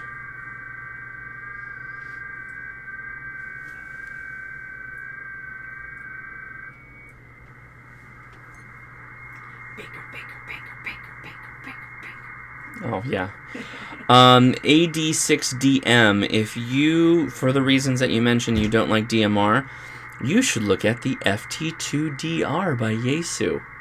It's awesome. It is awesome for that reason. You don't have to mess with any of that talk group crap. You just load repeaters, you hit a button, and it joins the CFFM, CHFM, CRFM, something like that.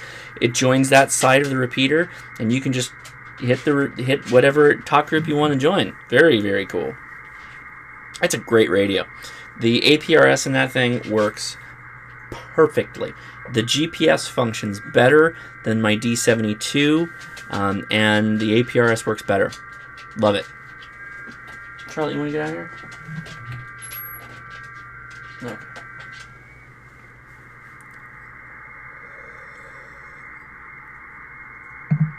So, Joe, I appreciate that you talked to somebody in Hawaii. You didn't go one-to-one to Hawaii. You went through the internet. That's not to rain on your parade. It's still good that you were able to do that, but it's a bit of a difference, right? If the internet were to go down, we'd lose all that capability in DMR. So I want everybody to understand that.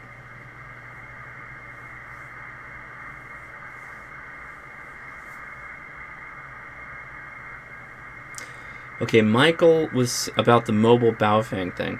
I was hoping to put the mobile in my truck so I can reliably talk to the repeater while mobile, but I don't want to kill my Baofeng battery by keeping it on. Yeah, absolutely. So get a mobile and connect it to the car battery. Car battery will be recharged by the alternator, and you're good to go.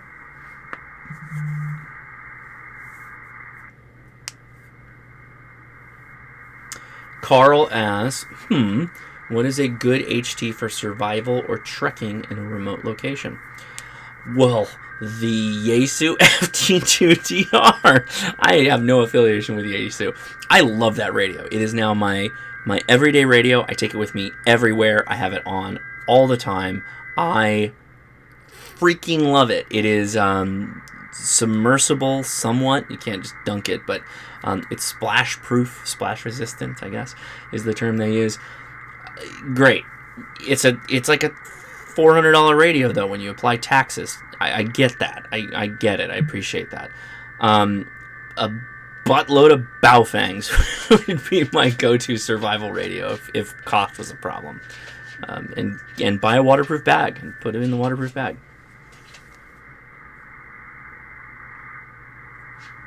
Read first message. My issue is I have 2 radios, 1 mobile and 1 Baofeng.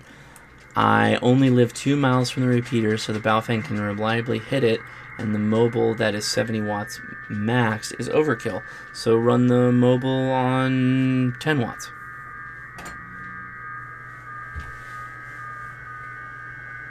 I guess I don't... There's some kind of nuance in there I think you know that I don't know. You have a mobile that has 70 watt output, which is awesome. That's awesome. But you don't want to waste a Are you talking about your car battery? I know you're saying mobile in the sense that maybe that to you means that car battery, but I've got a mobile on my desk that I run off of off of a power supply. But just want to make sure I understand. Car versus local power supply or battery. I don't know.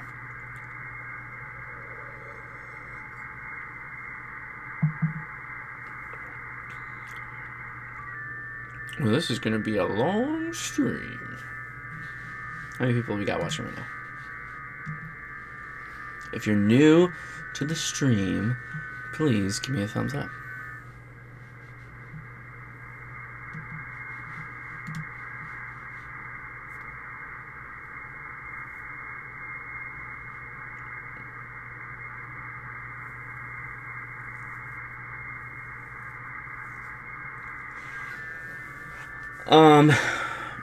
Yeah, Joe, no, I copy.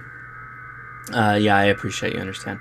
So Michael's saying, I was hoping there was like a DC in option to bypass the battery. Bypass the battery with what? I'm still not getting it. Are you talking about your home or a car? I know people think that just assume mobiles are only for cars, but that's not the case. You can buy a power supply, run AC power into the power supply, and feed DC to a mobile. If you mean your car, you don't want to do that. You want to plug your radio directly to the battery. And if you think your battery's about to die, you need to start your car and let the alternator recharge it.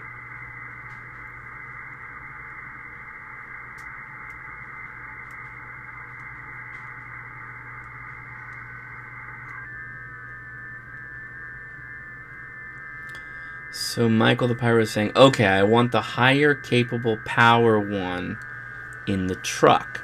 The Baofeng I want in the house, hooked to an antenna that is outside, but keeping it on all of the time waiting for activity.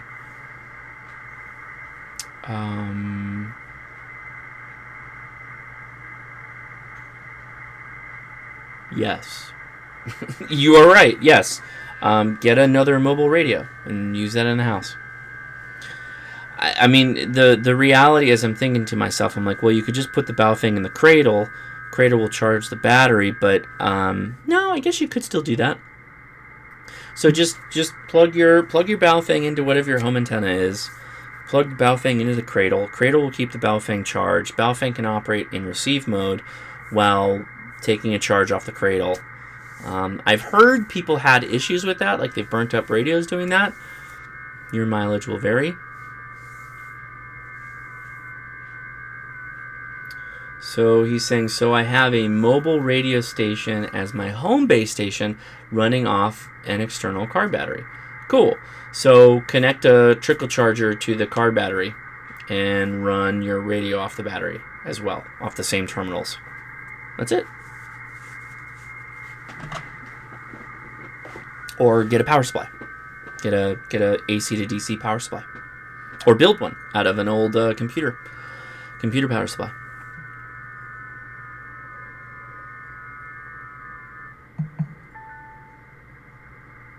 What was that? Did you hear that?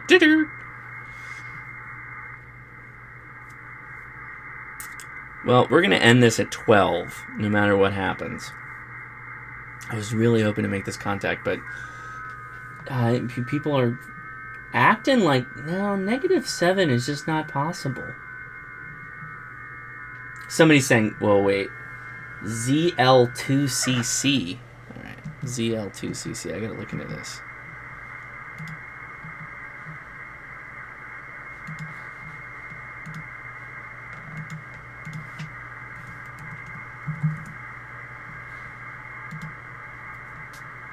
New Zealand. Oh man, that guy is that doesn't surprise me. That guy's got a big old Yagi and a whole shack full of equipment. Yeah, he's killing it. So am I picking him up? That's cool. So that's cool. I'm picking him up at -15 dB. He's replying to Baker Island saying they're coming in at 6 dB. So they're definitely there. I would trust a New Zealander.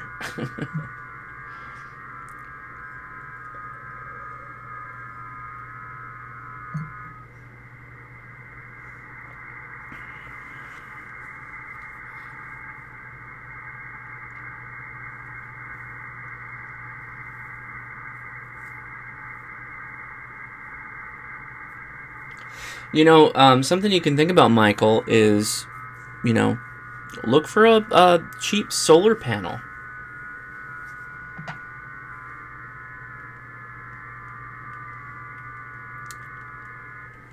Okay, so he's asking, I just want to figure out a way to keep the Baofeng as the home station without destroying the battery.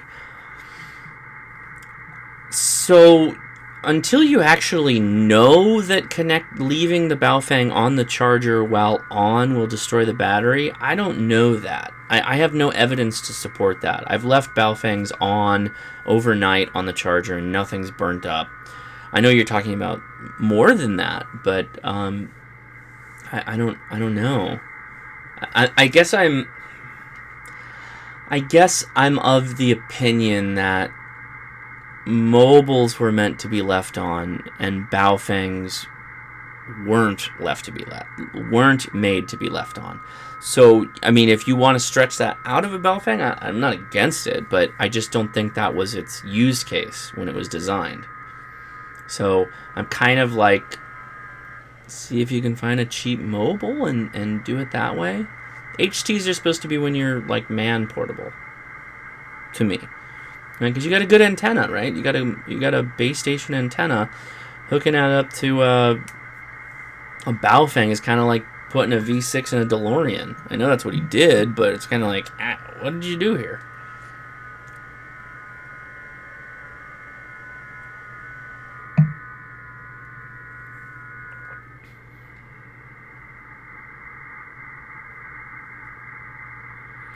Well, what a bummer.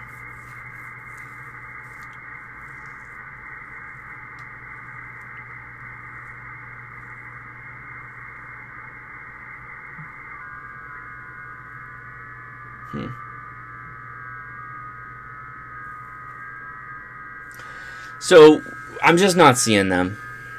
I'm just not seeing anything. Seems like nobody else is either. I'm not seeing any reports. I saw that one. So, it's kind of interesting. I was able to decode the New Zealand contact, but I'm not able to decode Baker. So, don't know.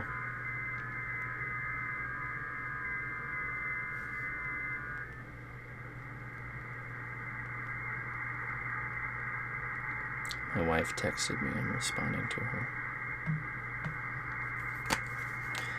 Michael the Pyro says, our club was doing a test of the local hospital emergency communications and all their handhelds died in minutes because of overcharging.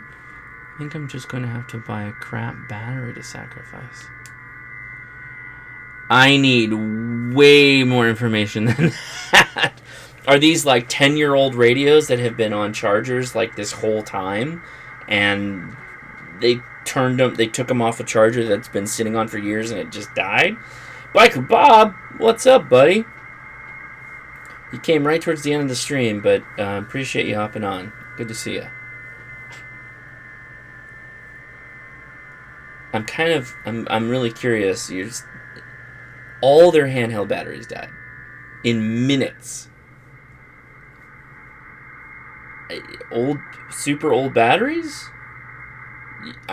There's probably some piece of information I'm not getting there.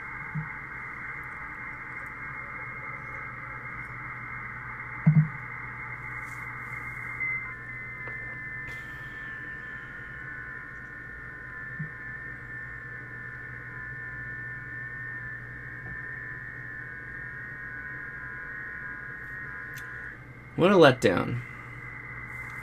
I was hoping to be all slick and be like, this is how you set up WSJT-X. And then switch over and be like, boom, 40 meters, let's do it. But it's alright, it's happened. So, basically, thanks, man. Thanks for the thumbs up. So, basically, we covered the settings of how to set up WSJT-X in Hound mode. Fox mode's a bit different. I haven't been in that situation. Most of you will be in Hound mode. Keep in mind, the Fox space is 500 hertz and lower. Hound space, you want to be above 1000 hertz. set your hold down shift and click the area that you want to operate in, which will move your transmit bar, remember transmit bar, red bar, over to that area, and you'll transmit from there. The worst thing you could possibly do is transmit in the Fox space. Make sure you are in the Hound space, not the Fox space, okay? Just to recap.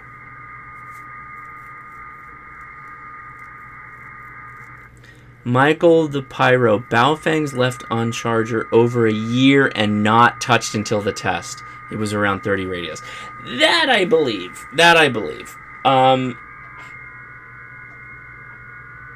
I don't think you're surprised by that, though, right? And I don't think that's what you're proposing here. Are you proposing that? I don't think you are. If that's the case, just get a mobile, man. We're dancing around the same idea. Buy a cheap Chinese mobile radio and just connect it to a battery and a charger or a solar panel, or get a power supply and connect it to that. It's a little bit more money, sure, but you're going to get a better radio. It is best to get replacement battery. Well, yeah. Yes, it's good to get replacement batteries for your radio, but at the same time, we don't also want to just kill the radio battery.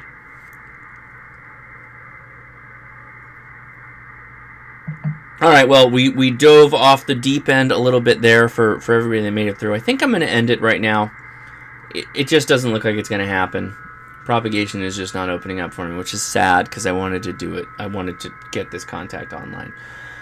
But hopefully we covered what is the cheapest mobile run. I don't know. I think the 25-watt mobile is in the area of somewhere between $75 and $100 on Amazon. Yeah. You know, one of the things that's good about mobiles is that they have way more memory channels and they have way more power. Way more power. Well, there you go. See if you can get another mobile. All right, I'm going to leave it at that, I think. Yeah. Hope that was helpful. If everybody made it this far, kudos to you that are watching this after the fact, streaming live. Thank you, everybody in the chat. Michael the Pyro, Biker Bob came in. We got Joe. Where was another man? Carl Ing. Lots of other people showed up in the chat. Appreciate it. This is an off-nominal stream. Not normally going to do this, but we got that DXpedition going on, and I wanted to try and help out as many people as possible because there's only like 2 days left. So, also, this is still going to be effective for all the other DXpeditions you want to do. So, setting up in DXpedition, this is what you want to do. And this is kind of what it looks like. It's kind of like fishing. Get it set up and then wait, depending on where you live and where that DXpedition is. All right, with that, I'll leave it. Thank you, everybody in the chat. Got a lot of good comments there, and they're still coming. 73s to everybody. Till the next time. I will be streaming again on 7 p.m. Friday. Topic still yet to be decided. On the Patreon, link in the description, there's a competition going for what the next topic will be, and it looks like a very heated competition between VHF homebrew antennas and HF antennas for small spaces. Both are good topics. Only one can win. Who will? The patrons will decide, because it's patron picks this Friday, 7 p.m.